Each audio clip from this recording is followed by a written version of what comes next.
love that cut. The harps. Here we are with Sister Kill Cycle. Yeah. Hailing from Florida, right all the way down there. Fucking A, man. And you can tell by all the shorts, right? Right, yeah. You guys like the King of the Hill gang with the beers and the shorts and the oh yeah. That boy ain't right. Who do we got here in the band? We got Raven Chain on vocals. And who's next to you? We got Dan on drums. We got Mike Gill on guitar. I'm giving him the swagger. Yeah. We got Roy Stegman. Are you related to Ryan Stegman, the comic book artist? I'd like to. Yeah, it'd be nice, huh? He draws for X-Men, Marvel Comics. Yeah. Those never worked for me. Yeah. And then is that a Nick over there on guitar? Got robot DNA. Yeah. Twin guitar attack with Sister Kill Cycle. But you're not like full on metal, right? This is we're talking about industrial goth, but like how would you guys describe your music? I know like you guys sort of describe your songs as like music for like a declining society, right? Like is that kind of a good way to put it? Like shock goth or something like that. Shock goth, yeah. Yeah, it's we try to, like, in our bio we call it genre bending, kind of like gender bending. We come from like a lot of different facets of life and different influences, and we're all kind of like older guys, except for this guy. I don't think he's too old. He's young. 21. Yeah. So don't let the gray hair fool you. Yeah. He did that on purpose because he heard it. Hollywood said it's the new thing. I see. Yeah. Depending on which 7-Eleven he's at. Yeah. No, but we all like have different influences, and Sister Kill Cycle's always been like a band of like a melting pot of like the misfits. So we kind of do that with like genres of music as well. Mm-hmm. You know, take the goth, the metal, the industrial, the 80s pop rock, and synth rock from I mean, you take bands like Duran Duran and stuff like that, and Iggy Pop, and and then like some punk rock. It's weird. We just I think everybody in the band's misfits, and we never fit in with any genre, so we kind of just ripped everybody off. Yeah, and that's how it should be. It should be that's what the beauty of creating music is, drawing from those influences without literally copying them or ripping them off, as some people do, but just taking those influences. Sometimes it just happens organically, and sometimes the influences just kind of subconsciously happen. Like you could be writing a song and then later on figure out like, wait, that sounds just like something I listened to back in so and I didn't realize that it's almost similar, but it's because it was remember there was a study we do that writing all the time too. Mm-hmm. I think some people like to hear something fresh that's not too new or too different, just enough that it sounds fresh to them.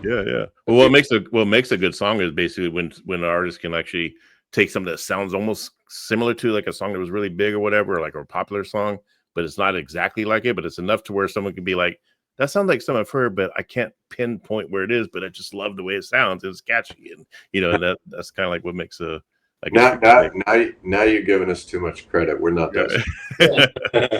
Let's talk about the new album. We Were Ghosts. I listened to it. I got the I ordered the CD. I didn't know it was on CD. I didn't know you guys had. I must have missed the post where you guys were announced that it was on physical copies too, which you can get on your website, sisterkillcycle.com. But I did order the CD like a couple days ago, so it's probably going to be mailed out to me, I'm sure, soon. And so let's talk about that. I was mostly streaming it on Apple. That's where I normally stream my music, is Apple. So where We Were Ghosts, what does the title mean to you? Like, how did it come about? What's the overall message that you're conveying with the music of the whole album and that title alone? I mean, just with the lyrics, It's This is a really weird album for us, because this is, I think, the first time as a band across the board that we started to write and develop songs together. Everything prior to this has either been like a partnership between one or two guys in the band, or something like solely brought by one of the members. So just speaking of the record itself and the developmental progress with it, it was so strange because this first time that I think everybody in the band became very vulnerable. And it was like we literally put ourselves out into the music, and there was a lot of back and forth, to be honest with you. I mean, you got 5 guys, and we got like 2 new guys who literally just joined the band right at the beginning of the writing process. And so, I mean, as far as like, production and stuff like that, I mean, this is the first record that we all literally wrote together. Nice. Like thematically, for me, I started writing the song because I'm getting up there, and I started having a lot of dreams and feelings of aging, desperation. You're fucking dead in dog years, right? Yeah, being a lot of the original ideas started with Sean, and then there were some aspects where we took what he first gave us, and then we just went with it. And then there were also a couple of other songs where we just were like, let's see if we could do something with this idea, and then we just all start putting our 2 cents in, and it develops from there. That's cool. And there have been many cases where like we have a little bit of the idea there, and then we start delving further into it to go down that rabbit hole and develop it even further. And some of the lyrics where Sean would have the basic soul of the lyrics in there, and then he just hits a block, and then some of us start thinking about other ways he can twist the words to think of more ways he can write to it to actually get the point. Like, get the point without losing that emotion that you're putting into, and the realness and the authenticity.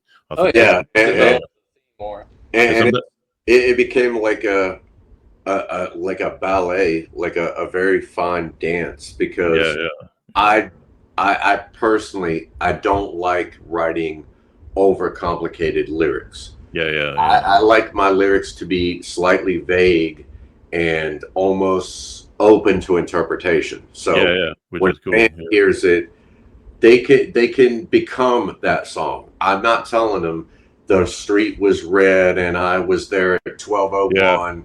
It's like I'll be very vague about it. It was a dark street and we went down. It was late at night. So set up so somebody can identify and relate. And I always love that about like certain like artists is they almost like Bob Ross. They just painted a picture and you interpret it however you want. It doesn't necessarily say this is black and white, and that's what I really love about this record, because I think everybody got to put a little input on every aspect, whether the guitar player added a verse, or the drummer actually got to say, well, let's try this, and all that across the band. I think everybody got to put their 2 cents in on the record. It made it really special to all of us. When you're putting these songs together, is it happening at rehearsal, or are you guys scheduling like a weekly or monthly writing session or whatever? Like some bands do that, No, Internet is our friend. We usually just trade files through something like that. It's a lot of bands, which I mean, we all come from that background of getting in a room with some guys and jamming together and coming up with songs. I mean, I think that's all of our background. This we literally did kind of without a soul. I mean, I'm not saying the songs are soulless or don't have soul, but we were never in the same room together when we were writing. It was demo it out. Here, do your part, and then do your part, and then we probably took up half of NASA's server by files we were sharing. In fact, one song we did like 3 different versions until we found one that was actually working with the vocals. We've also, I think I lost my train of thought on what you were talking about earlier with this being collaborative, but there's even some where Sean would share something on the chat, and we'd listen to it, and then I'd give me a whole bunch of ideas. So then I'd take that and then start writing stuff. And sometimes I'd have to pick up the guitar because I have an idea for a guitar riff. Mm-hmm. A lot of the guitarists would hear those riffs, and then they would either try and play it exactly, or they would bring their own spin to it. Yeah. And that's the beauty of the technology we have to be able to do that with, like, back in the day when we all had to sit in a room together and throw guitars and drumsticks at each other when we got pissed off at a certain idea, whatever, And a lot of that less violent when it's shared. Oh, there was plenty of that though. There was still plenty of that. Still plenty of that, when you guys get together, right? Well, here's what you guys achieved by doing it that way. When you're talking about, like, you didn't lose any of the emotion, which is cool, because that's the thing. The fact that you were able to do it that way, and then this album, when you listen to it, it's like you wouldn't even know that's how it was constructed. It feels so like as if you guys were all in the room together, just putting that stuff out, putting your, like, everything out onto the stage or onto the sound, onto the board right there together, and you can just hear it all. Like it's very melodic and emotional sounding record. Based on just, and the lyrics that you're conveying there. Like you said, you're not trying to be complex or nothing. You're leaving it for interpretation, which is. That's just that's what you're supposed to do, in a sense. To make it. It's totally a balancing act, because you don't get too convoluted in your message, and then you don't want to have it too abstract, too vague, and then becomes just doesn't really say as much because it's not as articulated. Yeah. Now, say, looking back at you guys, like, say your first EP, like I was in 2004. I think that was like The Massacre of the Guilty, and then 2010 Redemption Through Rebellion. Like, going back all the way then, think about it, that's like 15, 20 years ago, right? Do you feel like it's like night and day between the new album and those albums, like as far as your songwriting, your musicianship, and like just like how you've grown and compare? Do you ever do that, like sit there and compare how you are now compared to like that long ago? And it's. Being an artist, it's kind of hard to do that. You sit and you listen back at old stuff, when you've succeeded and you've surpassed where you came from. And normally, it would make people cringe, but to me, it's like a building block of a cell, mitochondria, and you got this and that. So sometimes I go back and I hear some of that earlier stuff, like on Massacre of the Guilty, and I'm like, I'll tell Mike, I was like, dude, we need to bring this song back, because it hits me, and maybe that's just me, but to get to the point you're saying, we have developmentally grown, and well, you hit me, but no, it's like, obviously we have grown. The longer you do something, the better you get at it. I hope. At least that's what they say about math. There's always those fans be like, man, I wish you guys were like the first or second album. I like the new one, but it's not, I just wonder, like, I trip out when people do that. It's like, well, the band is supposed to grow. That's what the whole point. If you're a real fan of the band, then you would love everything they do. And again, to hit on that, it goes back to like what initially Sister Kill Cycle is. It's all that. We're metal, we're industrial, we're goth. Right. Every little phase that we do is going to have a little piece of probably all of that. It might lean to one side or the other, but that's what's great. I've like tried very hard to maintain a Sister Kill Cycle sound over the years. Even the older stuff, you'll go, oh, it's Sister Kill Cycle, and then you hear this brand new stuff. Oh, it's still Sister Kill Cycle. I can hear the correlation between all the albums. It's still that sound. It's still fucking different than everyone else. How does your approach to producing the albums these days compare to back then when you had, like, I think you had Chris Telke, is that mixed by on that first album, that first EP? Mastered by Sarah Lee Lucas, and then so like, how's it shaped your production skills today? As far as like didn't you say you just produced this album yourselves this time, or? It was mainly between. If it's not between the band, it's usually me and Sean were producing this album. Okay. And one of the things that we did differently this album, before any other album, is that we had Nick mix the music. And the mixes that I did, everybody liked the vocals, but we all loved his mixes of the instrumentals. So we decided he mix the vocals, send Nick back the stems of just the vocals, and he would put that back in his mixes. That was how we ended up doing the record for mixing. And it was tooth and nail. There was a point after we finally said, this is it, the album's done. I think there was like a solid week we didn't speak to one another. I literally think it was like, how you doing? What do you think? We need to do this. It was fuck you. I think everybody in the band literally said fuck you to everybody in the band. That compared to lose my number. They didn't talk to Bob Rock for years. But yeah, that was when we had the. But also, even that one song that we did, where I think the writing of one song on that album came together really, really fast. But then it ended up being the one that we took the most time mixing. The fetish fantasy. Yeah, it literally. It was developed from a riff that Roy had. It was basically a 30-second drum loop and. Yeah, and originally I had another synth in there that I was using as guitar because when I thought of the idea of the sound, I didn't have a guitar to capture it with, but then my notes weren't very detailed. So then when I went back and listened to it, I was like, "What was I trying to do?" All right, guys, listen to this. See what you can make of it. If you can do anything with it. It was basically like this little snippet, like in our files, like of ideas, and.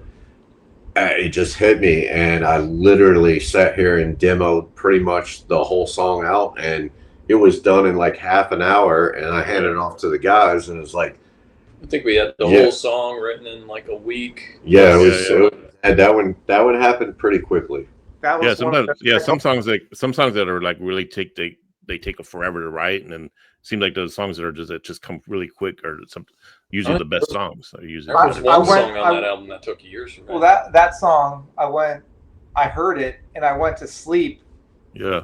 Hearing what I was going to play, and then the next day I played it and sent it. And that's how it was. And then that was it. Yeah.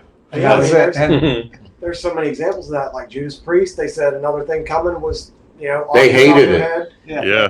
And Black Sabbath said Paranoid was just, written in, minutes, it was 30 minutes that Paranoid was written. It was just like to add on to the album because it needed like one more song for the record or whatever. Like, and they're like, okay, we got to come up with something. And it was just, they just jammed it out and came up with Paranoid. Yeah. I think we might feel that way about this song. Like, hey, we need something else. And it just got thrown together. And that was it. That was the last song on the album that we started developing. Yeah, I had already started mixing the album, and I was like, we got another song. And I was like, what are you talking about? Let's take this little snippet, Roy, and let's turn it into a song. And like, it's one of my favorite songs on the album. I can't say because the whole album is so diverse. They're all like, I love them all. On your mood. I like the way Ascension opens, like na na na na na, like it goes to that. That opening was taking one of my ideas and that opening is actually that part I think is played in the chorus. You just don't hear that big thing. And I ended up throwing it in the beginning and writing that guitar harmony over it and the intro. Yeah, and I said, "Hey, you guys like this?" And it was. It's the ultimate opening song. Is that that's the one thing about a record too, like making sure you choose the right song to open with, and then the right song to close with, and then in the order of the songs have to make sense for the listener. And you guys nailed it with this one. So that was something else where I didn't like it at first, but then I was thinking, well, I like it, I ended up liking it eventually because it was the most to the point intro. That song, so it starts off right off the bat. I'm like, okay, I knowing what I know and what we're trying to do with that song. That's the best thing for that song for what we're trying to do. It sounds like a lot of your songs, especially on this album, I could just hear it in like soundtrack. I mean, have you guys been approached by any like filmmakers or anything? Or have you guys approached any filmmakers to get your stuff into the TV or the movies? We have a couple things that we can't really talk about right now. Okay.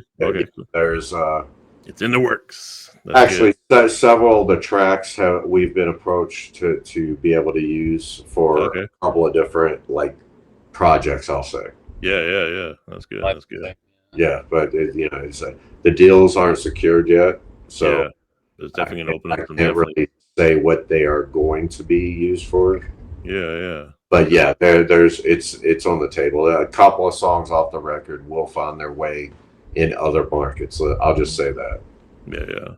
I remember last time I had you on the show, Raven. You guys were going through some controversy, people accusing you of different things. Has that slowed down or has that stopped? Have you guys been able to just like no more drama going on? Like I know you guys had some serious shit going on back then, and we just stopped paying attention to it. Well, yeah. I mean, there's always going to be drama. I mean, I since I've started playing music like back in the day, there's always been some kind of drama, and it seems like the drama involves what society's doing. Society has gotten a little smarter since then and realized that their emotions are being toyed with by people that are just one power. Mm-hmm. Yeah, it was it was during the COVID period, and everybody's really fearful and unsure of what was going on in the world, and everybody they wanted to lash out at something, which I don't blame them. I mean, because that cost us a $10,000 tour, so I remember that. I can understand. I was equally upset. Just so happened to be against the other people. The people that wanted to mask up and do all the stupid crazy shit and close things down. I was like, why? Yeah, and now they're finding out like, oh shit, we shouldn't have took it so damn crazy. I mean, it's just like I figured. I mean, it's like every other disease that's come out or every virus. I mean, everybody gets a flu shot every year now. It's part of economy, right? Mm-hmm. Yeah. Oh, I get my flu shot for free. Yeah, bullshit. Somebody's paying for that shit. Somebody's paying for it. Right. Trust me, nobody's going to give anything away for free. Yeah. Ever. Somebody's making money. Somebody's making money. That's what makes the world turn around, man. Shit. So it was kind of like that. And we got so much flack for standing. And I guess this goes back to our punk rock roots. We're like, oh, so fucking what? Who cares what the government says? Who cares what all this shit says? We're going to go out and rock and roll. And literally, it was we're not going to bow down to every sacred cow that is presented before us. Yeah, it was like 2 days before the tour, and we were still going to go and brave it. But, all the promoters start shutting down the shows, and it was like, it was done for us. Yeah, damn. And of course, you get the whole, now the big thing is we're ripping off Marilyn Manson. So I was going to ask you about that. Like, are you still getting I remember like in the past you were talking about how like you were getting compared, but then you were saying that like you were always looking like that, right? Like you've always had this look. I mean, I've looked like this since before. So it's constant. There's always that person that pops up and is like, that sounds like this Manson song, and then you listen. It doesn't. I mean, to be honest, I mean, like, I've never a big Manson fan as far as his music wise, but I mean, it just always felt it was just kind of like, didn't feel real to me at times. I mean, I love his contributions to metal and rock and everything like that, what he does. And obviously he's got a lot of controversy as well. But when I hear you guys, I mean, I don't think it sounds like Manson at all. I mean, I think it sounds way better. I would listen to your album before I listen to Marilyn Manson record, even though people are like, oh, that's Marilyn Manson copy. It's like, no, it's not.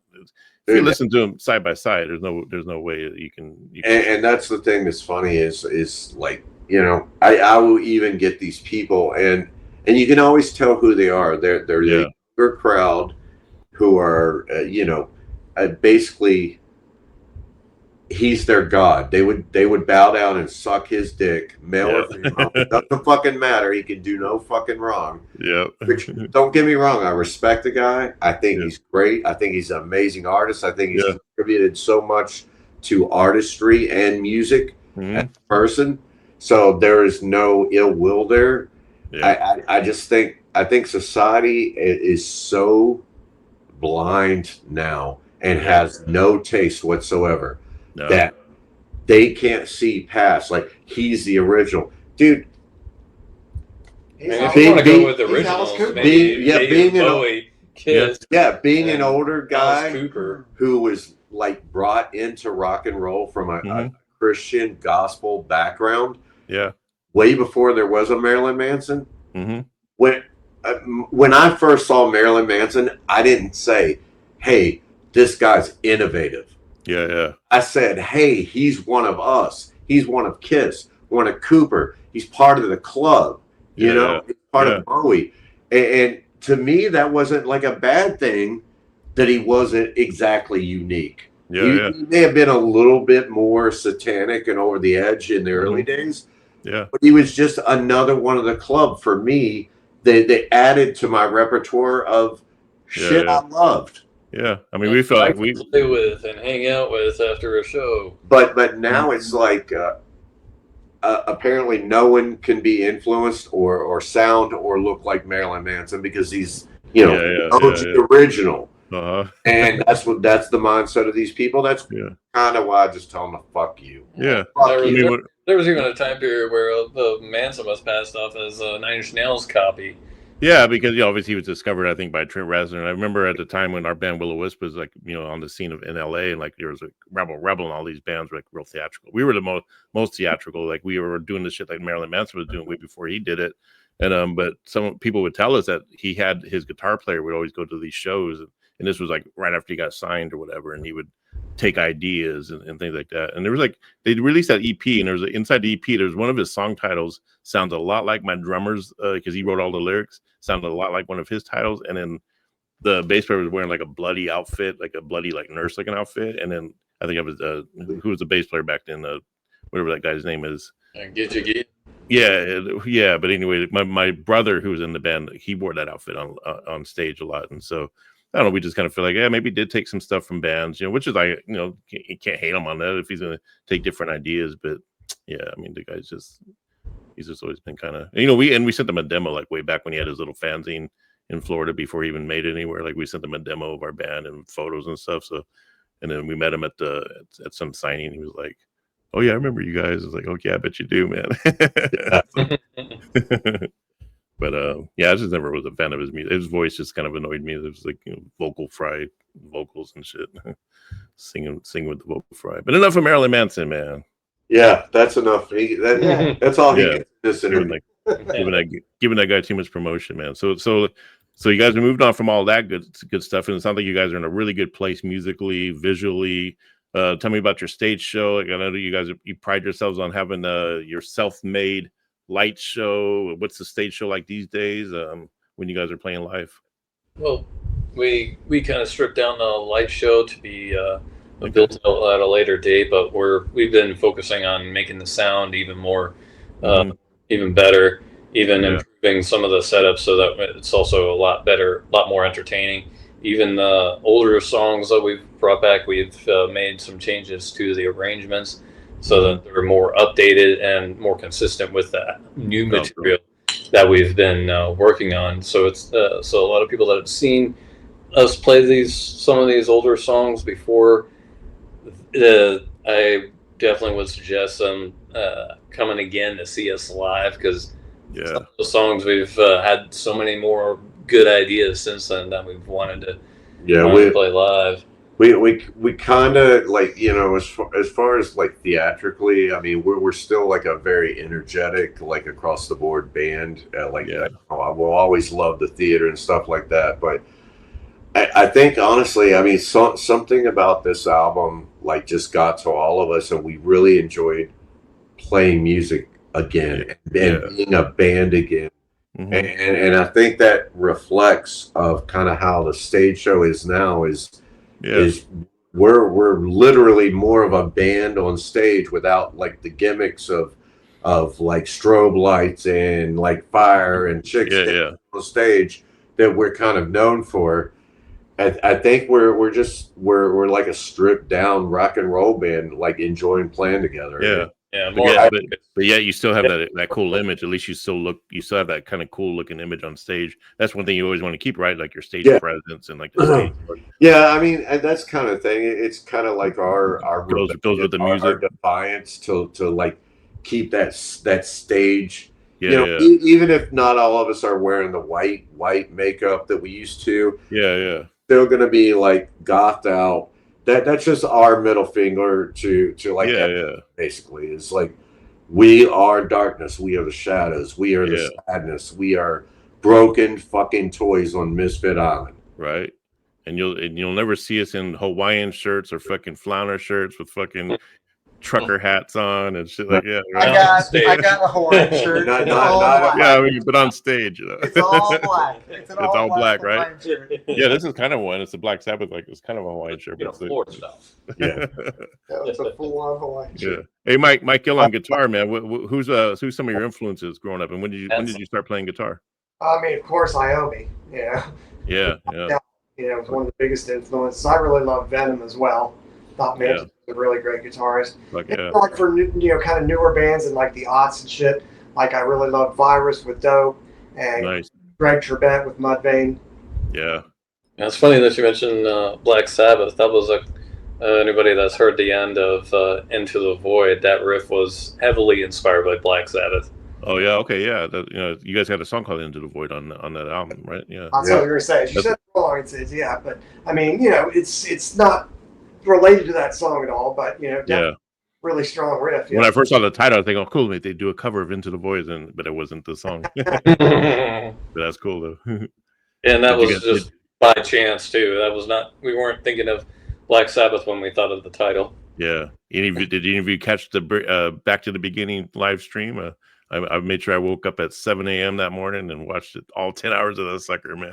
We were trying to catch it the whole time. Because we were also having a rehearsal during that whole day when that was going on. So then every chance that we could get to see a little more of it was throughout the day. It was phenomenal, man. It's still making news too. Like it's always still like people talking about it. Another big group for me growing up was Judas Priest. So great thing about July 16 show we got next week. In Mount Dora, we're playing with Priest, with KK Downing. Oh, really? I'll kick out. Judas Priest. No. Not Judas Priest. It's Priest. Yes. Right. Synth Pop. Yeah. The band Priest, right? KK Downing has a band called Priest. Yeah. It's KK. I played in Mount Dora. It's called KK Downing's Priest. Yeah, let's go. Yeah, KK's Priest. It's Priest. And they got two of them. Ghost. Now, Priest, and the logo, it's, you can tell which. Oh, you know what? If that's the same Priest I'm thinking of, I think that's the former members of Ghost. Yes, it is. The X-Bass is the singer. Yeah, I just saw something the other day. It was like Priest playing at Dora Music Hall. That's why I figured, well, maybe they're coming back because they like that venue so much. Yeah. I figured that's who it was. I don't know if KK Downing would fit on a bill with Power Man 5000 or because maybe though. Yeah. Never know, but yeah, that's Priest. Greater shows. Yeah. That's you know what? I got some fans that ask the questions, right? Okay, cool. All right, fans. Oh shit. Just got a couple here. Kira Hamilton, she asks, "Will you be doing a UK tour next year?" Jesus. Is she on something? If we could afford it, yeah.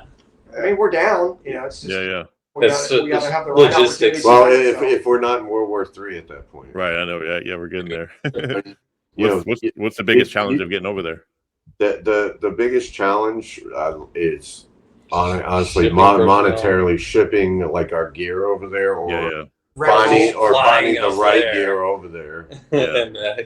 It's got to make sense financially, right? In other words, it's like you obviously got to book the venue. The venue's got to be able to pay you enough to make it worth your while if you can strike a deal with the promoter. And typically it's not like booking a show in the States where we could have more of a hands-on approach. We could like arrange and talk to a booking agent, into a venue. Over there, when you travel, anywhere overseas, obviously you have to have a promoter who's willing to basically buy out the tour. Yeah, we can pay us to get over there. So it is kind of like a thing. I mean, there's a lot more investment one has to make from over there to get us there than it would be for us to just play. But we're down if the opportunity presents itself. Yeah. Exactly. If we can, we certainly would. Back in the day when we were younger, it'd be like, fuck it, let's go for broke. We'll fucking eat macaroni and cheese for a week or whatever. Let's just go. Fuck it. But now we're like, fuck, man, we got to be able to afford it. We got to make sense here. We got to be able to get paid this. And it's otherwise we're going to be stuck harder these days, Yeah, I don't feel like, living in the UK for a while. So yeah. I would like to get back to the States like after the tour instead of like having to get a residence in a dumpster. I mean, for a while. Kira, we'll do what we can, but can we stay at your place for a little while? Yeah, right. Don't ask that. Should probably say yes. Yeah. And then Gary James from California, he asks, "Is there a chance you'll come to Merced, California, and play the Mainzer in Merced, California?" So you guys even know where that's at? Where's Merced? I don't even know where that's at. Yeah, so Merced's like in Fresno area. I actually grew up in Atwater, and Fresno was like where we used to go to concerts and stuff. So yeah, he's from that part of California. I don't know. I mean, LA seems to like us like quite a bit. Like we've always had like a big fan base in LA. Yeah, have you guys played LA yet? I know you guys have. Oh yeah, we played LA many times. Yeah, that's what I figured. Yeah. But yeah, we've never done Fresno area. I mean, yeah, I would love to. I mean, if there's a market out there, where people want to see us, that obviously we want to be there. Who does your guys' booking? Like when it comes to booking shows in the U.S., is it you guys do it yourselves? Just call and try to work whatever deal. We've done both sides of the spectrum. We've DIY'd like a lot of stuff for ourselves. We've worked with booking agencies, and it just depends. I mean. Yeah. And as you know, being a musician yourself, like the market changes. So yeah, it's one thing when, everybody's happy and everybody's making money and the music industry is like blah, blah, blah. But to be truthful with everything, the way things have evolved and changed, there's not a lot of money in music anymore. Like, no. So you don't have these booking agencies like excited to sign on a band and like, book them out for a 15 to 30 day tour for their 10% or 12%. Yeah. Risk adverse. So it's harder and harder to get like a legitimate booking agent. Very true. And the do it yourself route, that's fine. It's just a lot. It's a lot of work. Nobody, especially artists that have never done it, do not realize how difficult it is to book a tour and what a booking agent actually does. It's incredible. I mean, we've done several tours ourselves, and it's literally a 6 month out before the tour. Almost everybody in the band hands-on, like involved in the process. I noticed you guys got a set of shows coming up, right? Like on July 16th. These are all kind of in the same area, pretty much, or like they're all in Florida. They're relatively spread across Florida, but they're all in Florida, and luckily we didn't have to reach out. These all shows, got reached out to us and invited us on the bill, which is really nice when that happens because it makes it very easy for us. Yeah. What's that music? A Mooney Metal Fest? Is that a big festival, or is that like indoors, outdoors?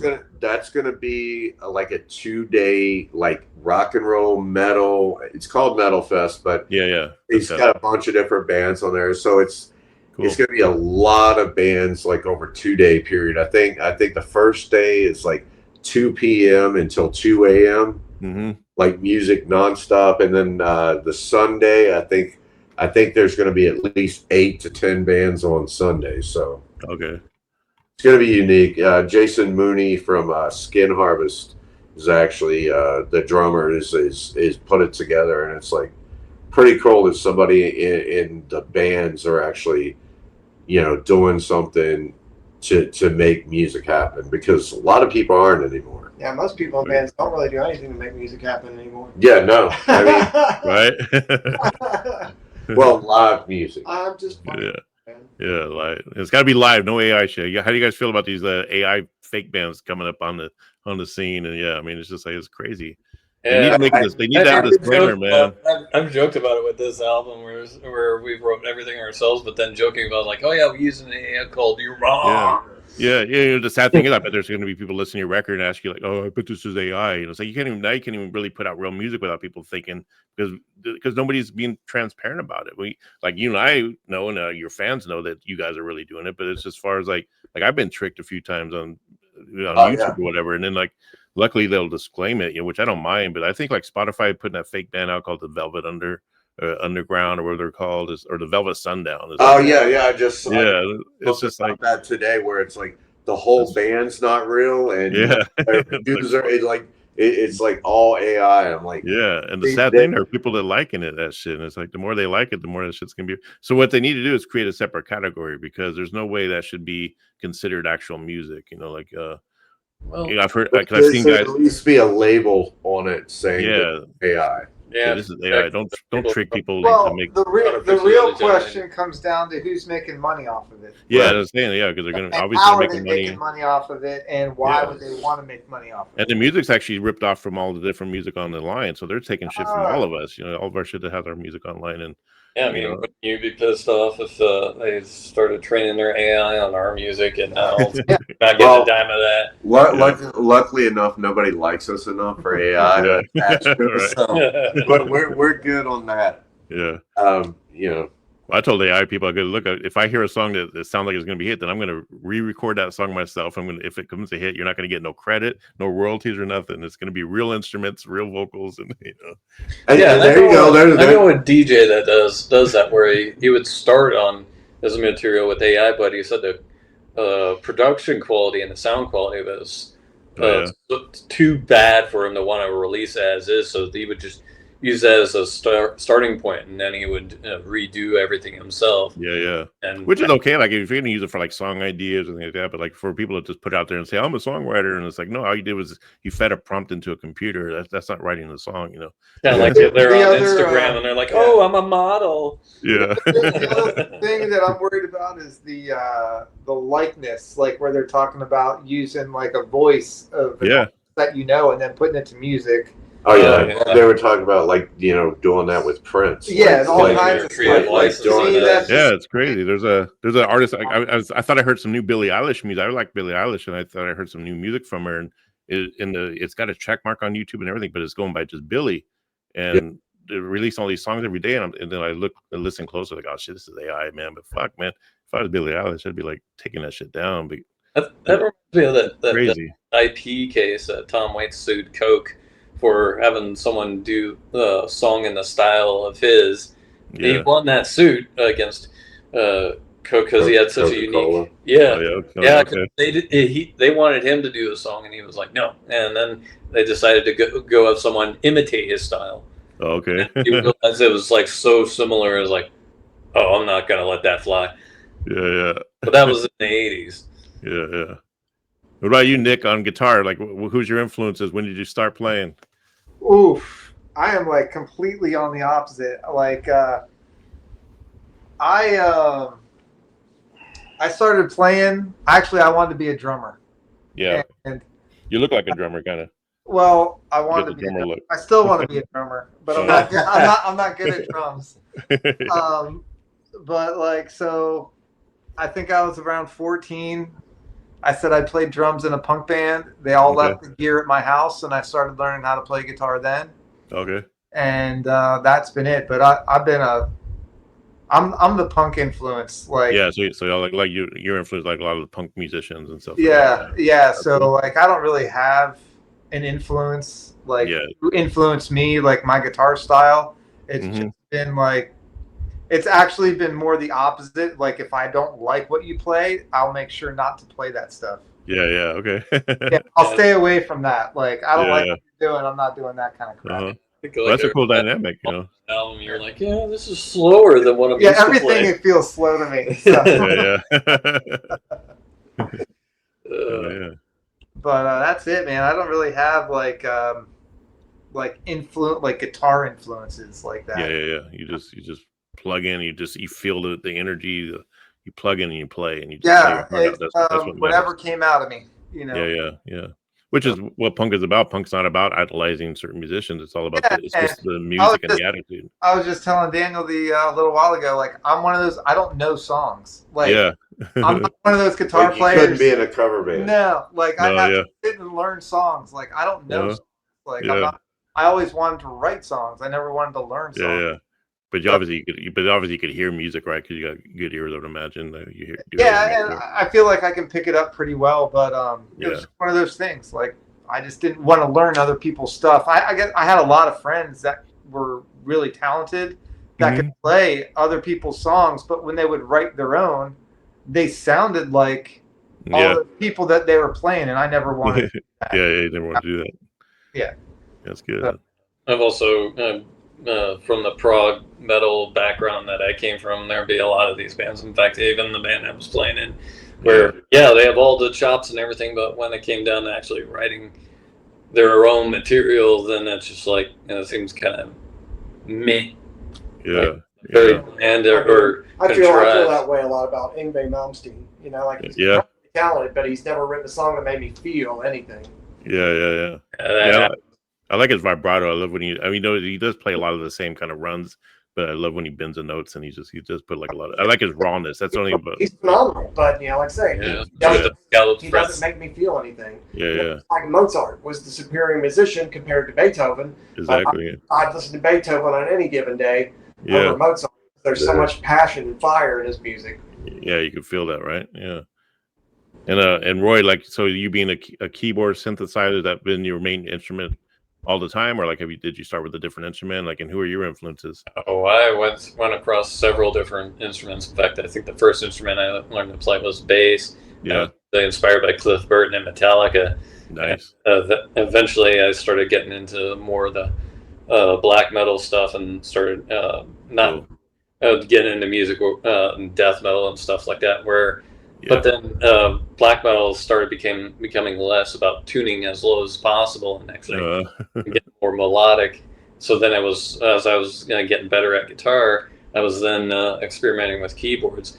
Then when I started another band in college, which eventually became a progressive metal band, was there was so many guitarists that I knew can play better than me and more precise than me, but there's no real metal keyboard players at the time that really can play decent enough. So then I was like, all right, I'll switch over to that and let the guitarists play their guitar stuff, because even when I did play guitar, I'd be like a guitarist that hates other guitarists because so many of them would just try too hard to be flashy. Yeah. Write good riffs or good songs. Hate you, Mike. I fucking hate you. So and then I've also had my own solo industrial project, which has been more of a progressive approach to. You're too flashy. To industrial called Prosthetic Orchestra, and then cool. We're talking about older material, and then recently re-released an album where I took songs that I'd recorded 20 years ago, went back and made all the corrections to it that I was always bothered by it, and it's just, having me re-look at a lot of the songs again. And it's gotten to now it's like in a state where I have it on my streaming platforms, and the song comes up, and like, damn, this is a good song. I really like how that sounds. And then I'm like, oh, it's this song I did. Yeah. So like, holy shit. I was like, wow. So it is sounding good. Yeah. Or then it used to make me cringe. Yeah. What about Dan there? Dan, the drummer. You say you're like the kind of the new drummer, right? Or you're filling in? Or? Yeah, I'm just getting my feet wet, man. With these guys. Feet wet. Yeah. And so, earlier, Raven was talking about you played with some pretty big artists or whatever, some well-known bands, or yeah. Care to mention who those guys were? Or those people were? Yeah, man. I've been around the local scene, Tampa area, Orlando. Okay. I just recently played in a band called the Cunningham Wake. Okay. They've been around since like 2011, I think it was. They've been a band. Great guys, man. They're still doing their thing. I played in Dark Summer from kind of a Tampa-based band. They've been around for a while. And also old school, unkempt, like the hardcore metal vibe, man. Big Tampa influence guys, man. Yeah, I remember Andy. Nice. Yeah, Andy Unkempt. Everybody knows Andy Unkempt. He's been in the same chair. He's yeah. Yeah, that's my buddy, man. That's badass. Yeah. I've done lots of bands. That's probably the most known, I would say.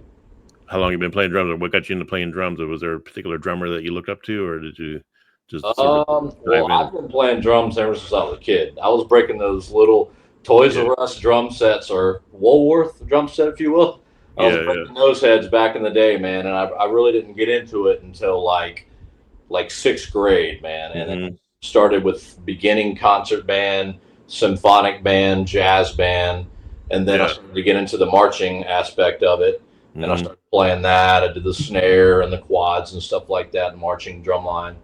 Oh, that's cool. And along the way, I started doing the garage thing, and doing just like my first band. I got to say, it was kind of like a new metal kind of hardcore vibe to it. And yeah, we did Hatebreed covers. It was cool, man. I've done a whole bunch of good projects, man. Yeah. And I'd say as far as influences, I still, man, to this day, Joey Jordison's been my boy, man. He's been he's a great guy. Tight drummer, solid, Mr. Speedball himself. Mike Portnoy from Dream Theater. He's one of the cleanest, man. He just the stuff that he does is amazing. You got Jason Bidner he was in Overkill. Now he's back in Shadows Fall again. Oh yeah, I remember that. Hell of a drummer. Neil Peart, you got to throw him in there. He's one of the great. Still to this day, I still don't know how he did it. Can't be a drummer unless you mention Neil Peart, right? Peart. Yeah. Exactly. Revoke your drummer license. Yeah. We won't mention Danny Carey. Okay. Oh yeah, the guy from Tool, right? I was just talking about him. Yeah. The guy that annoys me about Tool is that Maynard dude. It's just like his voice is annoying to me. It's like okay. That's another thing. I've been accused of ripping off Maynard too. Really? Yeah, I look like Maynard. Also. Now you look like gotta get a mohawk. It's like night and day between you and that guy. It's like no cell phones at the next show. Right?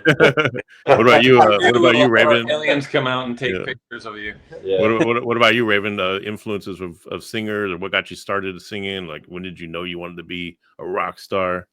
Well, those are all different questions. I'll try to put a quick answer for you.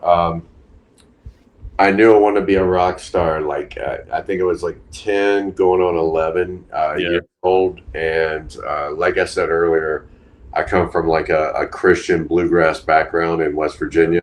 Yeah, okay. A lot of my family was like, everybody played everything: banjo, guitar, everything. They just get down and like cut a rug, as they say. And I had like been introduced like around 9, 10 at saxophone, but it really wasn't for me. Even though I love saxophone, I love it. It just playing it wasn't for me. And then I saw Alice Cooper on MTV. Do the 18 video, and that was it. After I was finished watching that video, I wanted to change everything about my life. That's what I wanted to be the rest of my life. That's what I wanted to do. That's how I wanted to act. That's what I wanted to look like.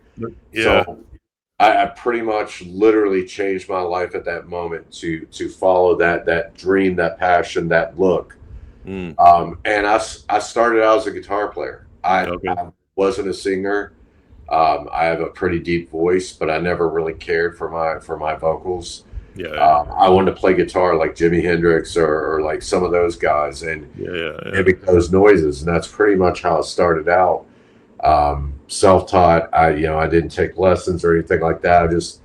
I couldn't play for shit, but I'd get an amp. I'd learn how to make those feedback noises and like the bends on a whammy and stuff like that. And I got pretty decent at it, and then of course you just learn to mimic from like doing that and learn songs. Like, contrary to what Nick did, I did the opposite. I learned how to play everybody else's stuff and make it sound like them. And that was pretty much it. Like at 15 years old, I started the first incarnation of this band, which is called I&RI. I'm nailed right in. Oh yeah, okay. We're basically a 3-piece punk goth band. We did, you know, like horror punk now is, I guess, is a genre. Yeah. It wasn't horror punk back then. It was like we looked like goths playing like Minor Threat and shit. Yeah. So the Misfits. Well, yeah, I guess Misfits. Yeah, that's horrible. Yeah, makes sense. But you know, it got to the point, like in that band, like we couldn't find a singer. We either found one that could sing really well, but he was like 250 pounds, dumpy and short and balding, or we found someone who looked cool but couldn't sing for shit. Yeah, so finally, I just got to the point. I was like, between singers, you know, some shows come up. I'm like, well, I guess I have to sing. So, you know, at the time I was playing guitar and singing, and we had a bass player and a drummer. Yeah. It just evolved from that. I just, you know, after, you know, 25, 30 years of doing this, I've learned not to suck so bad. Yeah. Still nowhere near good, but I don't suck as bad as I used to. That's really the trick. It's trying not to suck. That's just what I was Just suck less. Yeah, suck less. You said you didn't really care for your vocals. I'm like, well, I really don't either. Yeah. That's what I used to tell my students when I teach them guitar. You just got to suck less than you did yesterday. That's what you got to achieve. Yeah, that's growth. That's the goal. Yeah, just suck less than you did the other today than you did yesterday. Yep. Sometimes the first step is knowing that you suck at that point.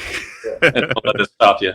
But they always say like, "Oh, it's so hard." It's like, well, it's got to be hard. You got to start out sucking until you get better. You know, it's just, everyone starts. I mean, playing the speed metal stuff. I had a guy, you know, came over to my house and, you know, he played guitar and I played him some of the new stuff I was working on. He's like, "Man, you play so fast." He's like, "Just makes me want to quit." I'm like, "No, it should inspire you."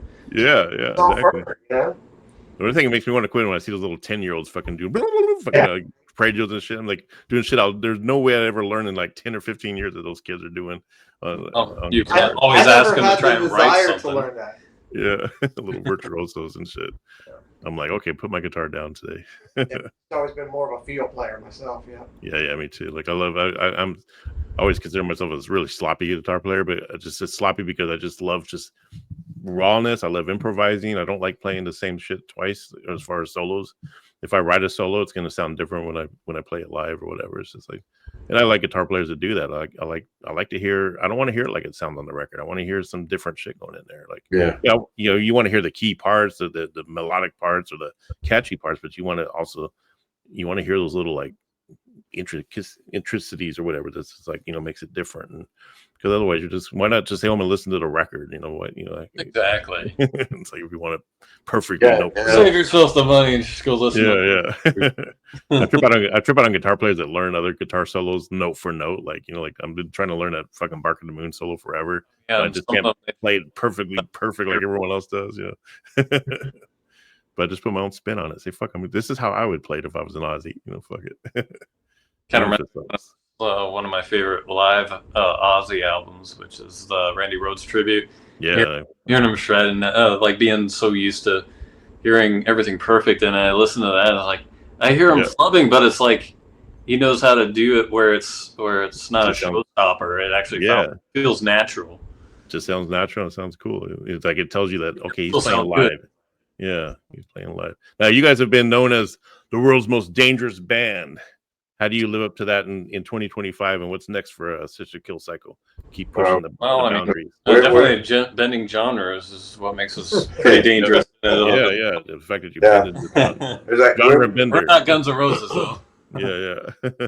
I think what truly makes us dangerous, we can't really speak about like publicly, or fear of incriminating ourselves from crimes in the past. So we'll just leave that like right there. I mean. There have been tours where we left a trail of destruction. Yeah, it's all about just focus on the music and the mission, you know. Well, you know, and the missing children, and the large amounts of embezzling drugs and narcotics and money, and murders, destroying hotel rooms in New York City, and limousines, and line the mile long of cocaine. Yeah, and yeah, I mean,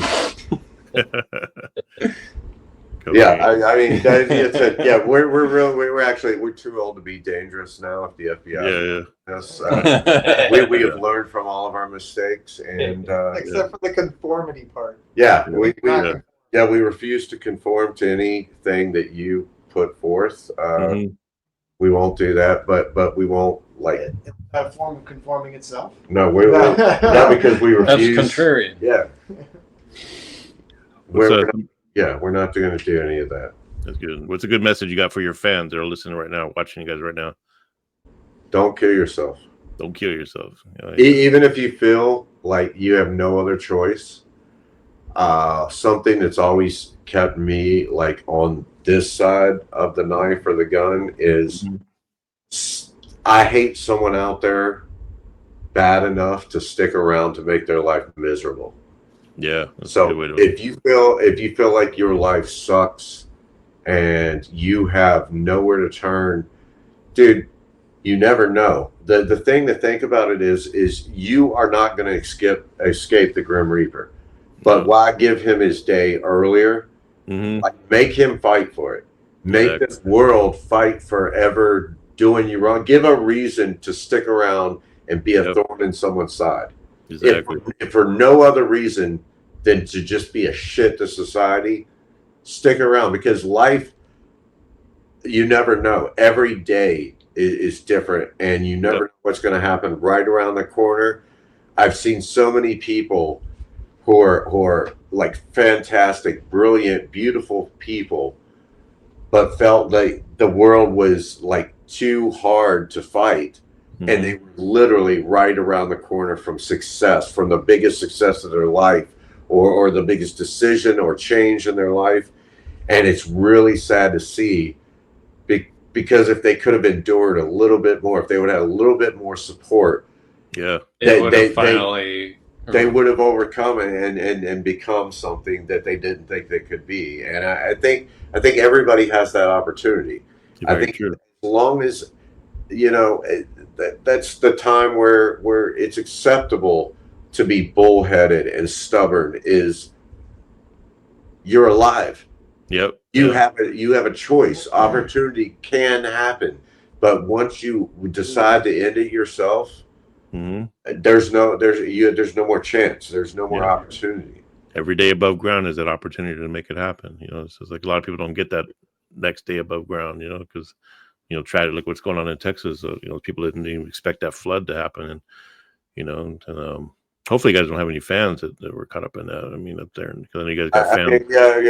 We you know, we have quite a few fans in Texas itself, and especially in that area. And it's, you know, it's one of those things, like, we do the best we can do, like, to our fellow human beings when a tragedy like that strikes. It's, you know, it's traumatic. It's life-changing for you know, people that go through that. And you don't understand. You're like, oh, so what? There's a flood.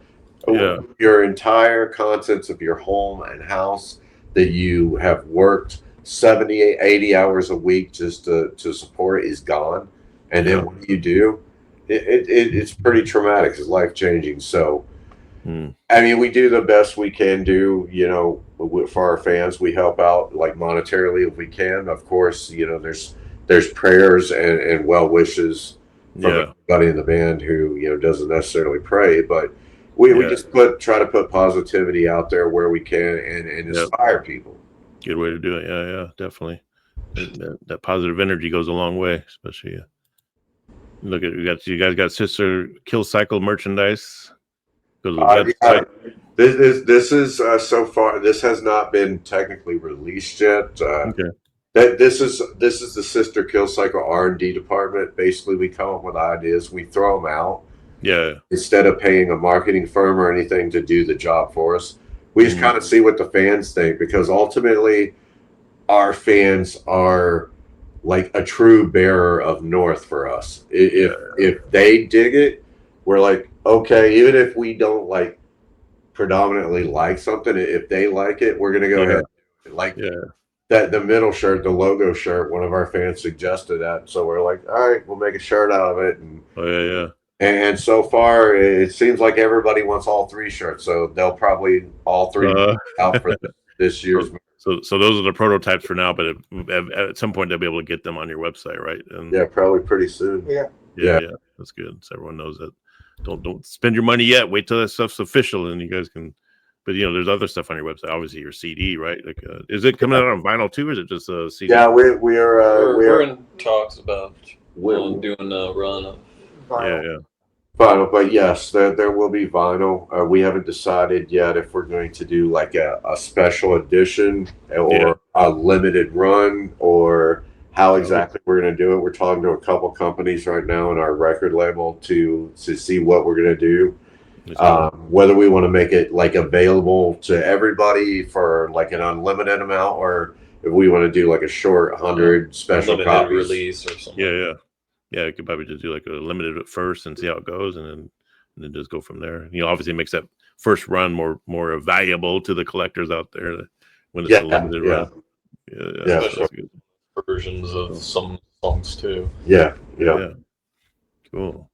Well, it's been a pleasure having you guys on. I mean, it's been a long time. Is it 2023 when I had you last time? And Raven, and or was it 20? Yeah, it was a couple of years ago, huh? Yeah. I think when I first started doing this, and but yeah, it's been a pleasure. And is there anything you guys are gonna? Obviously, you got the shows coming up. Is there anything else you want to promote or plug?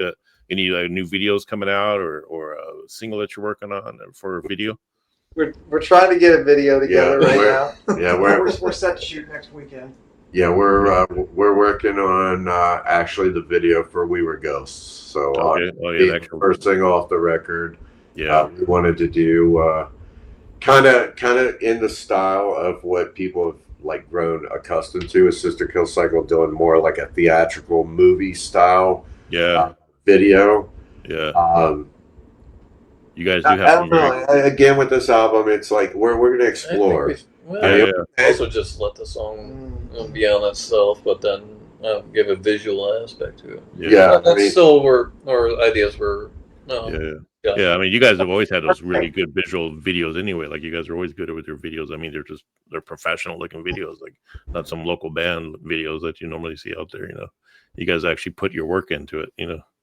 Yeah, and the money, I would imagine they're not cheap to make, right? I mean, no, they're definitely not cheap. But again, it's like advice that we would give to any band that's starting out or trying to get their feet wet. If you believe in yourself, there should be value in that. And what is the value in that? You have to invest money in any business to make money. Yeah. If you feel that you have a product that's worth investing your heart, your soul, your time, and your love, it's worth some money. And that's why we didn't skimp on the video. Everybody has the ability to edit shit on their computers now. 12-year-old kids are like, internet sensations making, millions of dollars because they sit and do a podcast or whatever. Like, they're in now. Yeah. So anybody could like make a video, but I always loved like theater growing up. So I love that aspect of it.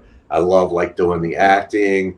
I love seeing kind of semi-scripted stuff go down. Yeah. I mean, with that being said, with this album, we probably will do a lot more performance-based music videos. But I think they'll all still have like some aspect of that. Yeah. That bigger than just a band on stage doing a music video. How long ago was the album before this one? Like, when was that released? Like what's the year in between each albums, or like the last album to this album? 2019. Yeah, 6 years. So it's been 6 years. Okay, cool. Yeah, 6 years. I mean, we're not counting that album that was just like more like an extended EP where we had like a mix of Blood Money Death literally like came out like a year before this one, or like 9 months or so. But it's just a combination of like all the other albums. So because I know you guys had Council Culture was because the song Council Culture was out a couple years ago, right? Like, that's when I first interviewed you. That was like that was actually 2 years ago. That was the summer of 2023. Yeah, 2 years ago. And that ended up on this album, which is good. Yeah, that's cool. Yeah, and the version on this album is slightly different. Yeah, that's what I noticed, and it's a good song too. I mean, it's like And I like both versions for different reasons, but there's like aspects I like more about one versus the other in different areas, but it's different aspects of it. Yeah. It's a beautiful thing. And on that note, all right, guys, I'll get you back. You guys are going to start rehearsing, right? Yeah. Well, yeah. Start rehearsing again. Yeah. Oh, you guys got done rehearsing. You're gonna, So so I would imagine like your rehearsals, like how many times a week? 3 times a week? 4 times a week? 1 time a week?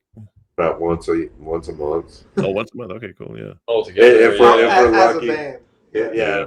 As a band. Yeah. Typically not to carry this out any longer, but once you get to a certain point, everybody does their homework at home, and we come in just and basically knock the dust off of it and have camaraderie. So okay. Yeah, work out so many details too. Nice. And you're gonna catch Sister Kill Cycle with Power Man 5000 El Nino this Wednesday. Yep. So just a few days away, and then you also got this coming up. Other shows, but the main shows you got to be there at 6 o'clock. How big is that venue? Open. How big is that venue, you think? Have you been there before? Yeah, it's a pretty big theater. So I don't know exactly what the capacity is, but it's a really nice stage. Really, usually theaters are usually between, I want to say 3,000 to 6,000 people. You think, or is that usually the typical theater? Probably somewhere around there. It's like at 2,000 to 3,000, probably. Yeah, okay, 2,000 to 3,000. Yeah, that's a good amount. Hell yeah, brother. And so purchase tickets. Are you guys selling tickets good? You guys got the tickets pre-sales? And they say they're doing like really well on tickets. So that's good. I don't know if it's going to sell out, but they're doing really well. So yeah, if you want tickets, probably ought to get them before showing up at the door. Yeah. Okay. Yeah. Get those tickets before and get out there and check out Sister Kill Cycle's "We Were Ghosts." That's an awesome cover. Cool colors, the lighting. You look like a ghost, obviously. That's the point, right? That was the mission point. accomplished. I would. It's the gothic Casper right there, right? Yeah. But yeah. All right, guys. It's been a pleasure, and definitely gonna have you guys back on when you guys got something else going on. Try not to take as long as last time. It took a couple of years. I just kind of was lagging on getting guests on. I've just been kind of like doing little things here and there, but finally back in action.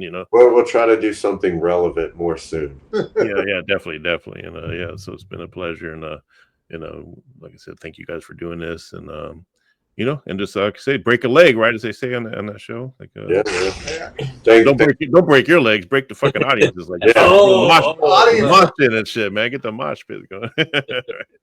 Thank you again, brother, for having us on. It's all a pleasure. Definitely, and everyone out there, be kind to yourselves, because if you're not good to yourselves, you're no good to anyone else. Horns up, peace out, yeah.